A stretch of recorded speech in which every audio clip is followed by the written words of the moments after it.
What's good, guys? Fantasy Joe back here with some more fantasy football content. Today, I am talking about my draft strategy in 2024, where I can take advantage of where the positions are deep, where I can take advantage of some of the sleepers I like to be able to build a full team to be able to dominate my friends and family in fantasy football this season. If you guys are new to the channel, make sure you hit that subscribe button if winning in fantasy football is something you want to do. Comment down below and hit that like button. Really helps out the algorithm, and I'll respond to all comments. Okay, so let's take a look at this first round to start with. So basically, for me here, if I'm in the top six, I'm taking CMC, Tyreek, CD, Bijan, Brees, Jamar Chase, one of those six players. Next up for me is probably Amon-Ra St. Brown, AJ Brown. Then we're going Justin Jefferson. Then we've got Jahmyr Gibbs. And after that, I'm probably going to take a look at more of the receivers or a Kyron Williams. But the point of that is you basically, in the first round, take first best player available.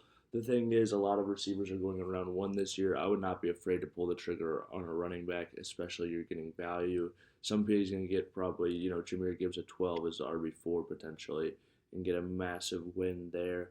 So if you're drafting, the third or fourth RB at the eighth or ninth pick, I would feel really good about that. You're usually not able to do that many years, and you're getting a little bit of advantage over everybody else. Moving into round two, I like the receivers in the first half of the round. Marvin Harrison Jr., Garrett Wilson, Puka Nacua. I think they've all solid bets, but I think I like a lot of these running backs a little bit more throughout round two. Kyron, I think, is a great value in round two. Travis Etienne, going to get a ton of volume. Henry, good touchdown upside, should still be the guy there. Achan, another good back, average over 15 touches a game when he was healthy and in playing. Jacobs, maybe more of a round three player, but to a Checo, I think I would take in round two. But just a lot of really good running backs throughout round two. So I think I would be eyeing one of them up there or one of these receivers in the first half of the round. That's just kind of how I look at it. Moving on to round three, I think Travis Kelce is an absolute great value in round three. I think he's got more touchdown upside this year than he demonstrated last year. I also think he's going to catch a ton of balls.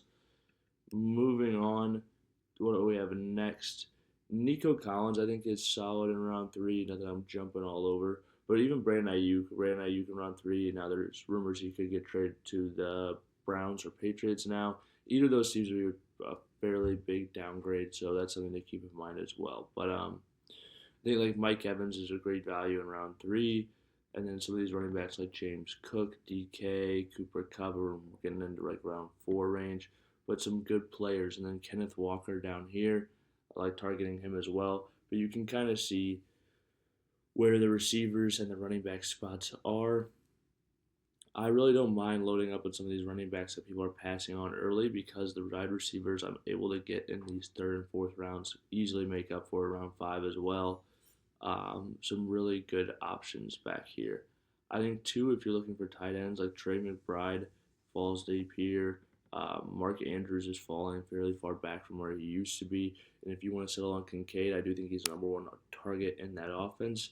But you're able to, target. Even Malik Neighbors, a wide receiver 25. I'm willing to pull the trigger on him. Now, there's a big difference to me between him and Amari Cooper. I'd take Amari Cooper over Neighbors for safety.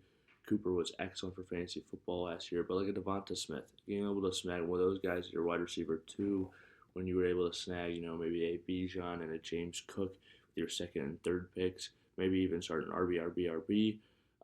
But when you can come back around, snag some players like this, continue to attack the wide receiver position deeper, I think you're in a really good spot. And let's say you do take some wide receivers early, take a wide receiver in the beginning of that first round. David Montgomery's a RB2. I would love to have. I think he's got a lot of touchdown upside this year, um, and he's going very late in drafts.